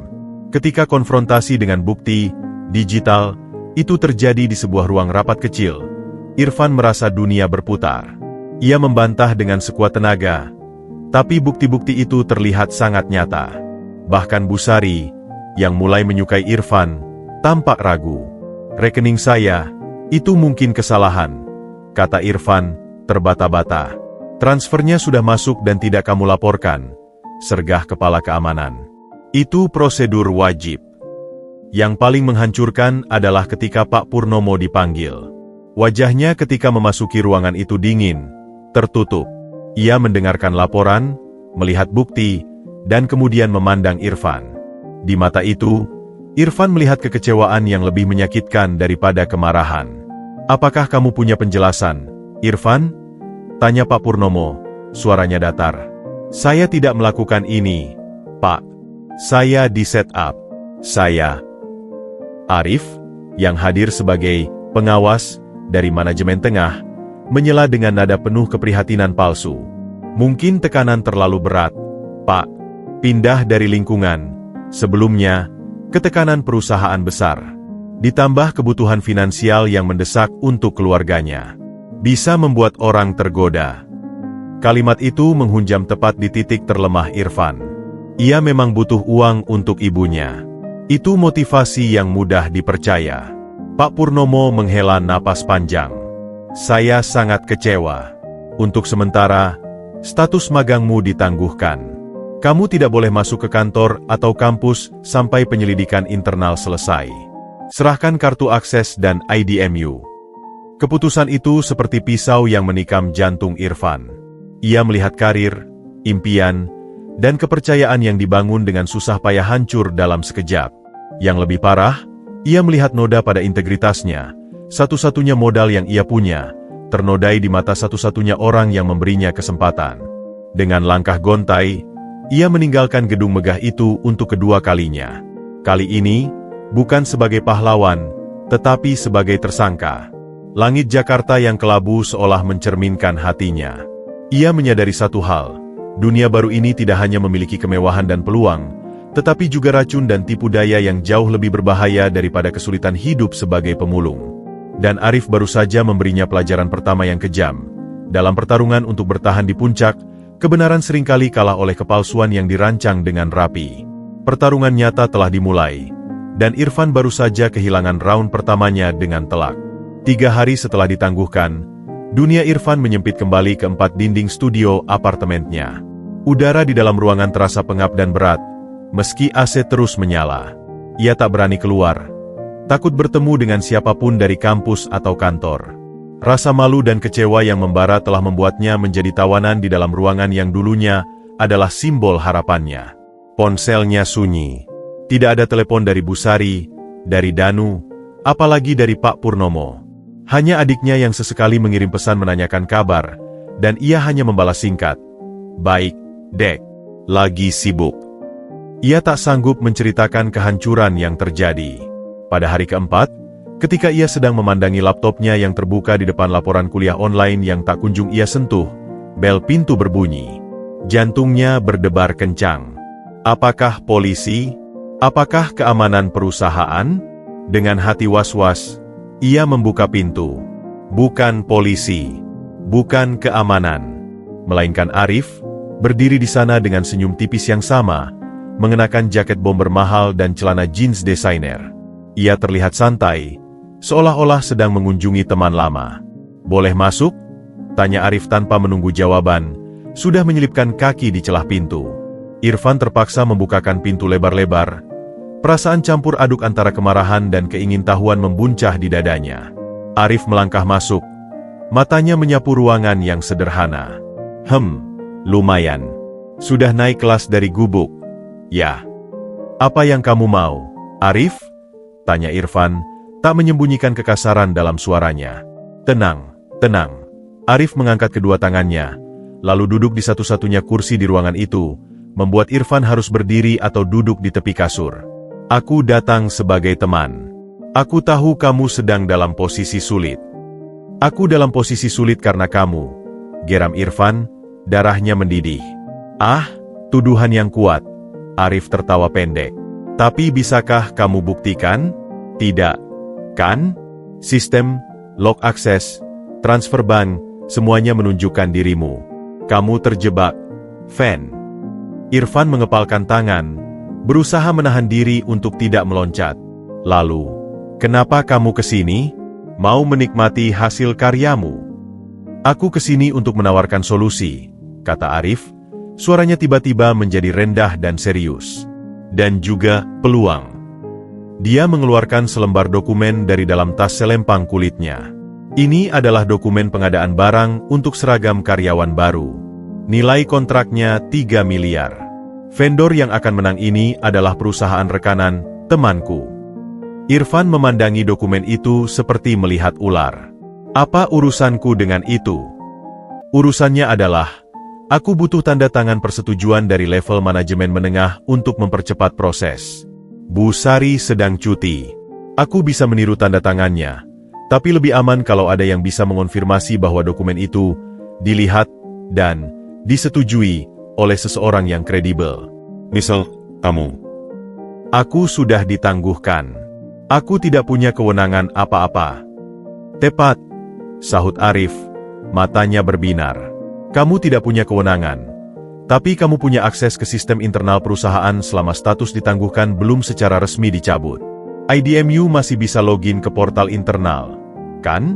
Aku cek tadi malam, masih aktif. Itulah kelalaian HRD yang menguntungkan kita. Arif maju sedikit, suaranya menjadi bisikan yang mendesak. Yang perlu kamu lakukan sederhana. Login, upload dokumen yang sudah aku siapkan ini ke folder persetujuan proyek, dan berikan konfirmasi verbal padaku bahwa kamu sudah memeriksanya. Nanti, aku yang akan urus sisanya. Saat audit, itu akan terlihat sebagai prosedur yang sah. Kamu sebagai magang yang membantu Bu Sari, mengupload dokumen sebelum ditangguhkan. Dan untuk jasaku itu, tanya Irfan, rasa muak mulai mengisi perutnya. Arif tersenyum lebar, seperti pedagang yang merasa taruhannya akan diterima. Untuk jasamu yang sangat kecil itu, aku akan memberimu 500 juta rupiah. Tunai. Tidak ada transfer yang bisa dilacak. Uang kontan bersih. Ia menjentikkan jarinya.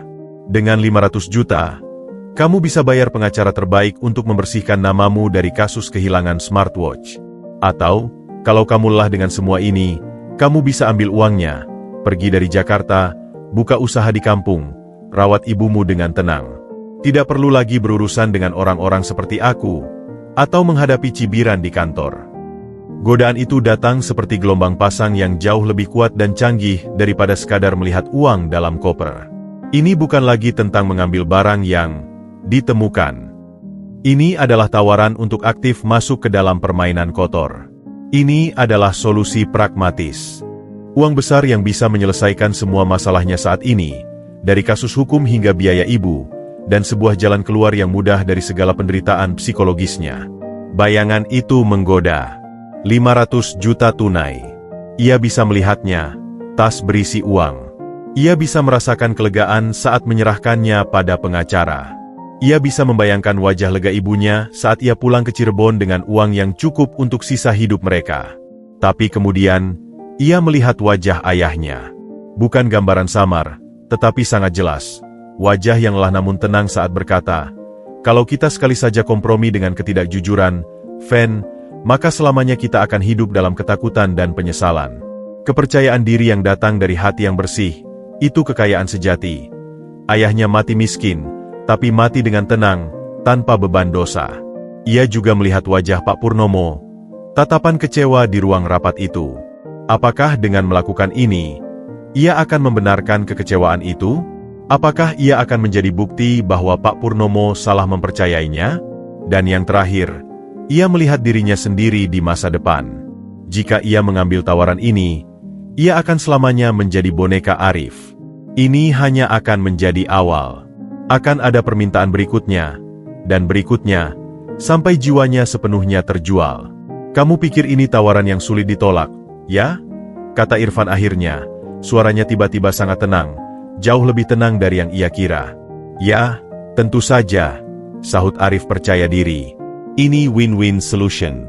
Aku dapat proyek, kamu dapat uang dan kebebasan.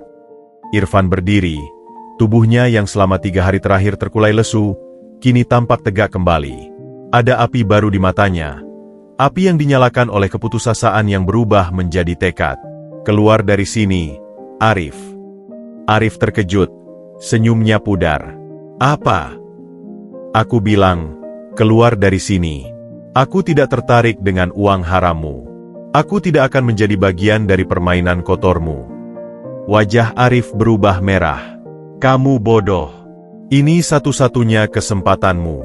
Tanpa bantuanku, kamu akan dipecat, mungkin bahkan dipenjara.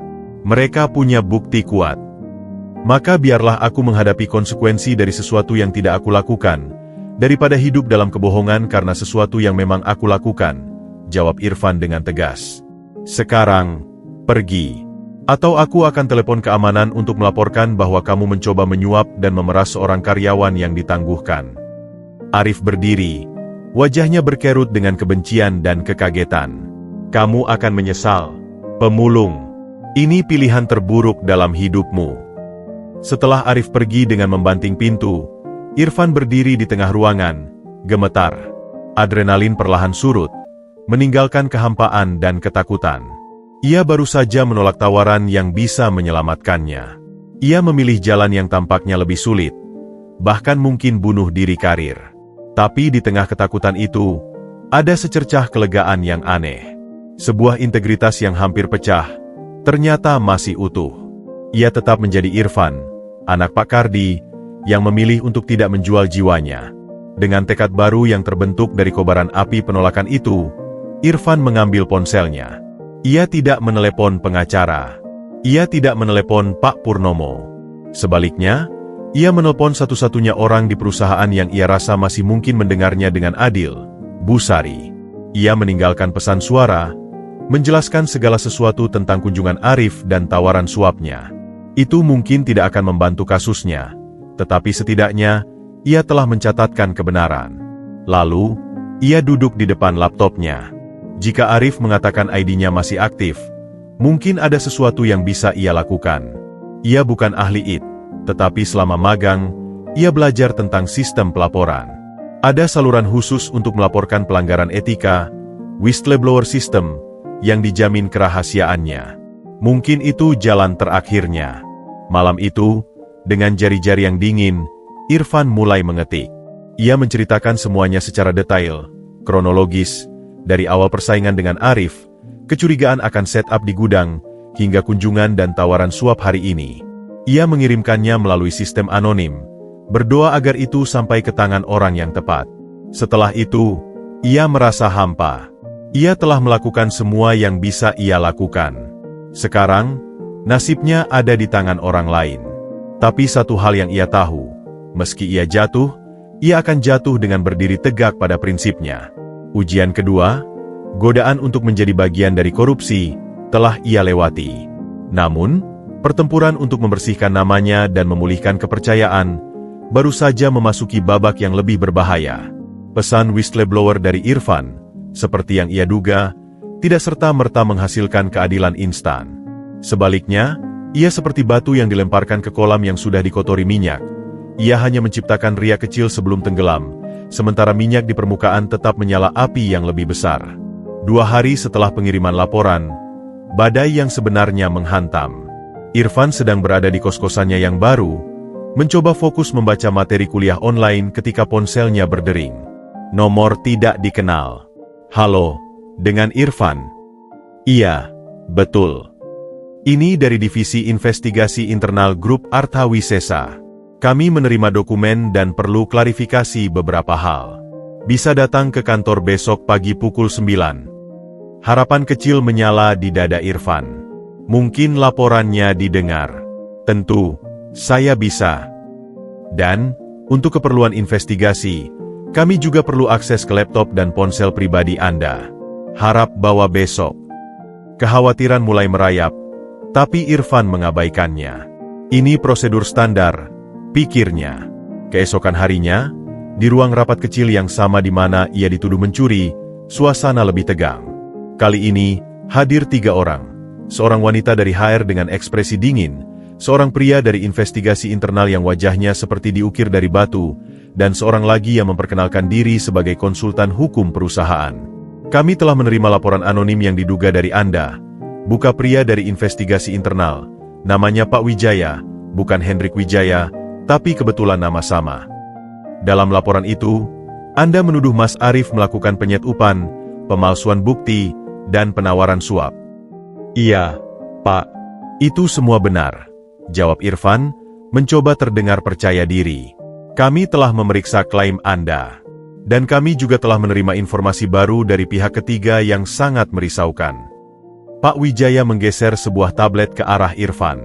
Di layarnya, Ada screenshot sebuah email. Apakah Anda mengenali alamat email ini? Irfan membacanya. Irfan Artawisesa Tempmail XYZ. Itu bukan emailnya. Tidak. Itu bukan email saya. Email ini, lanjut Pak Wijaya dengan suara datar, digunakan untuk berkomunikasi dengan seorang individu bernama Hendrik Wijaya, yang bukan saja merupakan rival bisnis utama perusahaan, tetapi juga tersangka dalam upaya pengambil alihan paksa yang baru-baru ini dialami perusahaan. Jantung Irfan berhenti berdetak sesaat. Saya tidak tahu apa-apa tentang itu. Email ini ditemukan dalam penyelidikan kami atas insiden kehilangan uang Pak Purnomo beberapa waktu lalu. Kami curiga ada kebocoran internal. Dan kini, kami menemukan koneksi yang menarik. Pak Wijaya menekan tombol, dan tampilan berubah menjadi sebuah dokumen PDF yang terlihat seperti laporan keuangan rahasia. Dokumen ini, yang berisi informasi sensitif tentang strategi keluar dari krisis, ditemukan di dalam folder tersembunyi di laptop yang Anda gunakan untuk magang. Itu tidak mungkin. Saya tidak pernah menyimpan dokumen seperti itu. Protes Irfan, panik mulai menyergap. Dan yang lebih menarik, selasang konsultan hukum dengan suara halus namun mematikan, adalah polanya. Pertama, Anda, secara kebetulan, menemukan uang Pak Purnomo dan mengembalikannya, mendapatkan kepercayaan penuh. Kemudian, Anda masuk ke perusahaan, mendapatkan akses ke data sensitif. Lalu, terjadi insiden pencurian di gudang yang membuat Anda menjadi tersangka, sebuah distraksi yang bagus, sementara data sebenarnya telah dikirim. Dan ketika Anda merasa akan ketahuan, Anda mengirim laporan whistleblower untuk menyerang Mas Arif, yang kebetulan adalah orang yang paling vokal menentang Anda. Ini adalah pola klasik false flag operation. Irfan terduduk lemas. Mulutnya terbuka tapi tak ada suara yang keluar. Rencana ini jauh lebih dalam, lebih jahat, daripada yang pernah ia bayangkan. Arif tidak hanya ingin menjatuhkannya, ia ingin menghancurkannya sepenuhnya, dan sekaligus menyelamatkan dirinya sendiri dari kecurigaan dengan memposisikan Irfan sebagai mata-mata musuh. Ini tidak benar. Ini Arif, dia yang melakukan semua ini. Mas Arif, kata wanita dari HR dengan dingin, telah dengan sukarela menyerahkan semua perangkat elektroniknya untuk diperiksa. Tidak ada bukti yang mengarah padanya. Justru, ada bukti transfer kecil dari rekening Shell Company yang dihubungkan dengan Hendrik Wijaya ke rekening Anda, selain transfer 10 juta untuk uang jasa pencurian smartwatch. Itu dipalsukan. Harap diperiksa lebih lanjut. Ada log akses? Ada. Semua bukti digital telah diperiksa oleh tim IT independen, potong Pak Wijaya. Dan semuanya mengarah pada Anda. Yang paling memilukan, Pak Purnomo sendiri yang meminta pemeriksaan intensif setelah insiden gudang. Beliau sangat kecewa. Nama Pak Purnomo disebut seperti cambuk terakhir. Irfan menunduk. Air mata kepedihan dan frustrasi mulai menetes. Ia terjebak dalam jaring laba-laba yang sangat rumit, dan setiap kali ia berusaha melepaskan diri, jaring itu justru mencekiknya lebih kencang. Atas dasar bukti-bukti ini, lanjut konsultan hukum, perusahaan terpaksa mengambil tindakan tegas. Status magang dan beasiswa Anda dicabut efektif segera. Surat pemberhentian dan tuntutan hukum untuk ganti rugi atas kehilangan barang dan pelanggaran kerahasiaan data sedang disiapkan. Untuk sementara, Anda dikenakan larangan untuk mendekati kantor, kampus, atau menghubungi siapapun dari perusahaan. Tapi, saya tidak bersalah, teriak Irfan, namun teriakannya terdengar lemah dan putus asa di ruangan yang dingin itu. Jika Anda merasa tidak bersalah, Anda bisa membuktikannya di pengadilan, kata wanita HR sambil berdiri, menandakan pertemuan usai. Sekarang, harap serahkan kartu akses kampus, kartu identitas magang, dan kunci apartemen perusahaan. Keamanan akan mengawasi Anda mengemas barang-barang pribadi dari apartemen hari ini juga. Proses pengusiran itu berlangsung cepat dan memalukan. 2 orang satpam berdiri di depan pintu studio apartemennya sementara ia dengan tangan gemetar memasukkan sedikit barang miliknya ke dalam tas ransel dan koper tua yang ia bawa dari masa lalu. Laptop dan ponselnya disita sebagai barang bukti. Ia hanya diperbolehkan membawa pakaian dan buku-buku pribadi. Dalam waktu 2 jam, ia kembali menjadi orang yang tidak memiliki apa-apa, berdiri di pinggir jalan dengan tas di punggung dan koper di tangan. Bedanya, kali ini ia juga menanggung beban yang jauh lebih berat, cap sebagai pengkhianat, pencuri, dan mata-mata. Hujan mulai turun. Rintik-rintik dingin yang menyamarkan air matanya. Ia berjalan tanpa arah. Perasaan hancur berkeping-keping. Ia menelepon satu-satunya orang yang mungkin masih mendengarnya, Bu Sari. Telepon langsung diputuskan. Ia mencoba menelepon Danu. Tidak diangkat. Dunia telah memutuskannya. Kepercayaan yang dibangun dengan sebuah tindakan jujur, dihancurkan oleh serangkaian kebohongan yang dirancang dengan sempurna. Dalam keputusasaan yang paling gelap itu, satu hal yang tertanam dalam benaknya, ia tidak boleh menyerah. Jika ia menyerah sekarang, Arif dan Hendrik Wijaya akan menang. Kebenaran akan terkubur selamanya. Ia harus bertahan. Tapi bagaimana? Ia tidak punya uang, tidak punya bukti, tidak punya sekutu. Saat hujan semakin deras, ia melihat sebuah gerobak sampah tua teronggok di bawah jembatan penyeberangan. Seorang pemulung tua sedang berteduh di sana. Melihatnya, sebuah kenangan menyergap, kemandirian, kejujuran dalam kesederhanaan. Dengan langkah berat, ia mendekati tempat berteduh itu. Mungkin, untuk bertahan hidup hari ini, ia harus kembali ke akarnya. Bukan untuk menyerah, tetapi untuk mengumpulkan kekuatan. Dari titik terendah inilah, perlawanannya yang sebenarnya akan dimulai. Badai telah menghancurkan segalanya. Tetapi di puing-puing kehancuran itu, tekad besi seorang anak pemulung yang tidak mau diinjak-injak kebohongan, mulai membara lagi. Ia akan membersihkan namanya. Dan untuk itu, ia memerlukan strategi baru, sekutu baru, dan bukti yang tak terbantahkan. Pertempuran belum berakhir. Ia baru saja terlempar ke medan pertempuran yang lebih berdarah. Panas terik Jakarta keesokan harinya seolah menertawakan kehancuran Irfan. Dengan sisa uang receh di sakunya, ia menyewa sebuah kosan harian di daerah Tebet, ruangan sempit dengan dinding lembab dan bau apek yang menyengat. Ini jauh dari studio apartemen yang nyaman, tapi setidaknya ada atap. Ia duduk di tepi dipan, memandangi tas ranselnya yang berisi semua sisa dunia lamanya. Satu hal yang masih ia miliki, uang 200 juta dari cek Pak Purnomo masih utuh di rekeningnya. Uang itu adalah pisau bermata dua, bukti pemberian yang tulus sekaligus bisa dilihat sebagai uang suap untuk diam. Ia tak ingin menyentuhnya. Itu seperti mengakui kesalahannya. Pagi itu, dengan pakaian lusuh yang ia sengaja pakai, sebuah kaos oblong sobek dan celana kargo usang, ia keluar. Ia tidak pergi ke pengacara, atau mencari-cari cara untuk melawan. Sebaliknya, ia pergi ke daerah tempat ia dulu memulung. Gerobak kayu tuanya masih dititipkan di tempat pengepul langganannya, Pak Joko. Loh, Fen. Lama tidak kelihatan. Katanya dah sukses, kerja di gedung tinggi. Sapa Pak Joko saat melihatnya. Irfan tersenyum getir. Batal, Pak. Saya balik lagi.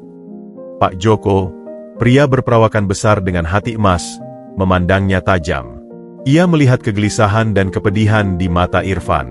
Ada masalah? Banyak, Pak.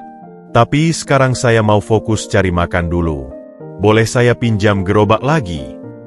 Boleh saja. Tapi, kamu yakin? Yakin, Pak. Dan begitu, Irfan kembali mendorong gerobak kayu reotnya, memasuki ritme lama yang dulu ia jalani. Bunyi, kletuk-kletuk, roda yang miring terasa seperti teman lama. Namun, kali ini ada yang berbeda. Matanya tidak lagi hanya memindai sampah, tetapi juga memandang sekeliling dengan kesadaran baru. Ia melihat para pemulung lain, bapak-bapak tua dengan badan renta, ibu-ibu dengan anak kecil di punggung, remaja yang putus sekolah, bekerja dalam sunyi, diabaikan oleh kota yang mereka bersihkan.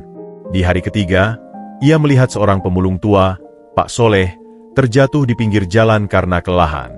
Orang-orang lewat dengan acuh. Irfan berlari menolong, mengangkatnya, membawanya ke warung terdekat dan membelikannya teh hangat dan roti. Makasih, Enduk. Duitku habis buat beli obat nyeri sendi, ucap Pak Soleh dengan suara parau. Obatnya mahal, Pak. Iya, satu botol kecil 100.000. Cukup untuk seminggu. Tanpa pikir panjang, Irfan mengeluarkan uang 200.000 dari dompet tipisnya, uang hasil memulung hari itu, dan menyelipkannya ke tangan Pak Soleh. Ini buat beli obat, Pak. Jaga kesehatan. Pak Soleh terharu, menggenggam erat tangan Irfan. Kamu anak baik. Semoga dibalas Tuhan. Peristiwa itu seperti membuka pintu air. Irfan mulai memperhatikan lebih banyak. Ia melihat anak-anak pemulung yang tidak bersekolah, bermain di tumpukan sampah. Ia melihat ibu-ibu yang sakit tapi tak bisa berobat. Ia masih punya uang 200 juta yang terkutuk di rekeningnya. Daripada uang itu menganggur dan membuatnya sakit hati, mengapa tidak digunakan untuk sesuatu yang baik? Ia mulai dengan hal kecil. Ia membeli obat-obatan generik untuk demam, flu, dan sakit perut, serta peralatan P3K. Ia membawanya dalam gerobaknya. Setiap bertemu pemulung yang batuk-batuk atau terlihat luka, ia berikan. Awalnya mereka curiga, tapi melihat ketulusannya, mereka menerima. Kemudian, ia menggunakan sedikit uangnya untuk membeli nasi bungkus dan air mineral dalam jumlah banyak setiap Jumat. Ia membagikannya di bawah jembatan yang menjadi tempat berkumpul banyak pemulung. Ia tidak memberikan uang tunai, tetapi kebutuhan pokok. Ia takut uang tunai disalahgunakan. Kenapa kamu lakukan ini, Fen? Tanya seorang pemulung muda bernama Rudy suatu hari. Kamu kan bisa pakai uangmu buat hidup enak. Irfan tersenyum. Karena saya tahu bagaimana rasanya tidak punya apa-apa. Dan, mungkin dengan bantu orang lain, saya bisa lupa sebentar sama masalah saya sendiri. Aktivitasnya tidak luput dari perhatian. Suatu sore, seorang wanita muda dengan kamera gantung di leher mendatanginya saat ia sedang membagikan susu kotak untuk anak-anak pemulung. Permisi, Mas. Saya Senja, dari majalah Kata Kota. Boleh saya wawancara sebentar? Irfan awalnya menolak. Ia tidak mau publisitas. Tapi Senja bersikeras. Saya sedang membuat liputan tentang kesenjangan dan aksi solidaritas di Jakarta. Aktivitas Mas menarik perhatian saya. Katanya, Mas dulunya juga pemulung, lalu dapat kesempatan kerja di perusahaan besar, tapi memilih kembali ke sini. Terpancing oleh pertanyaan itu, Irfan akhirnya bercerita. Ia ceritakan semua, dengan jujur, tentang koper, tentang kejujurannya, tentang kesempatan magang, tentang persaingan dengan Arif, tentang fitnah dan pengusirannya. Ia menunjukkan salinan surat pemberhentian dan laporan internal yang ia foto diam-diam sebelum laptopnya disita. Ia tidak menahan air mata saat bercerita tentang tatapan kecewa Pak Purnomo. Senja mendengarkan dengan serius. Matanya berbinar. Ini bukan hanya kisah kebaikan. Ini adalah kisah thriller korporat dengan nuansa sosial yang kuat. Boleh saya verifikasi cerita ini? Saya akan hubungi pihak perusahaan dan pihak yang Anda sebut. Silakan, jawab Irfan lelah. Tapi mereka mungkin akan membungkam Anda. Atau memberikan narasi yang berbeda. Senja, seorang jurnalis idealis yang muak dengan liputan permukaan, melihat ini sebagai peluang untuk investigasi sesungguhnya. Ia tidak hanya mewawancarai Irfan. Ia mewawancarai Pak Soleh, Rudy, Pak Joko, dan pemulung lain yang telah menerima bantuan Irfan. Mereka semua bersaksi tentang kebaikan hati dan ketulusan pemuda itu. Bahkan, tanpa disuruh, mereka bercerita tentang bagaimana Irfan sering berbagi ceramah motivasi sederhana, mengajak mereka untuk jujur dalam bekerja sekalipun memulung. Dia bilang, rezeki yang halal akan bawa ketenangan, kata Pak Soleh pada kamera Senja. Lihatlah dia, ditipu, difitnah, tapi masih mau berbagi dengan kita yang lebih susah. Kalau orang seperti ini pencuri, saya tidak percaya.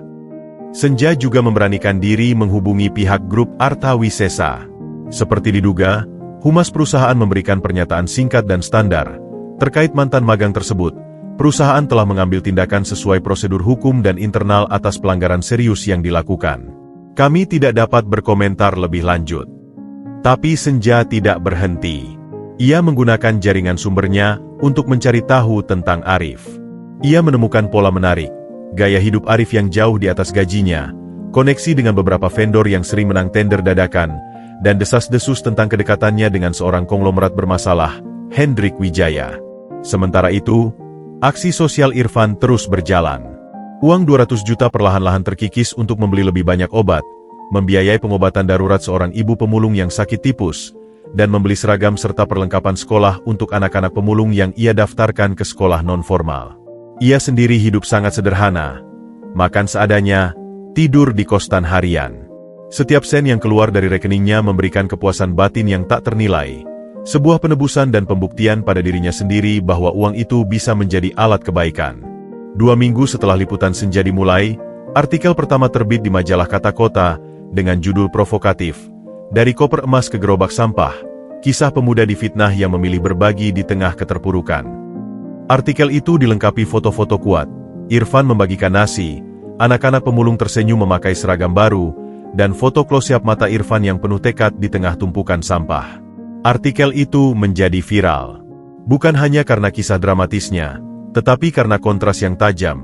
Seorang pemuda yang difitnah sebagai pencuri dan mata-mata justru menghabiskan uang hasil suapnya untuk membantu kaum duafa. Publik mulai mempertanyakan. Komentar membanjir, "Kok bisa ya perusahaan sebesar itu salah langkah? Ada apa dengan Arif itu? Pak Purnomo harusnya lebih hati-hati." Tekanan publik mulai terbentuk. Ini adalah cahaya pertama yang menerobos kegelapan yang menutupi kebenaran. Irfan, yang hanya ingin melakukan kebaikan untuk bertahan dari keputusasaan, tanpa sadar telah menarik perhatian sebuah kekuatan yang mungkin bisa menembus tembok kebohongan yang dibangun Arif dan Hendrik Wijaya. Pertempuran untuk kebenaran tidak lagi terjadi di ruang rapat yang dingin, tetapi di ruang publik, di hati masyarakat, dan di antara tumpukan sampah di mana sebuah integritas yang tak ternilai sedang dibersihkan dari noda fitnah.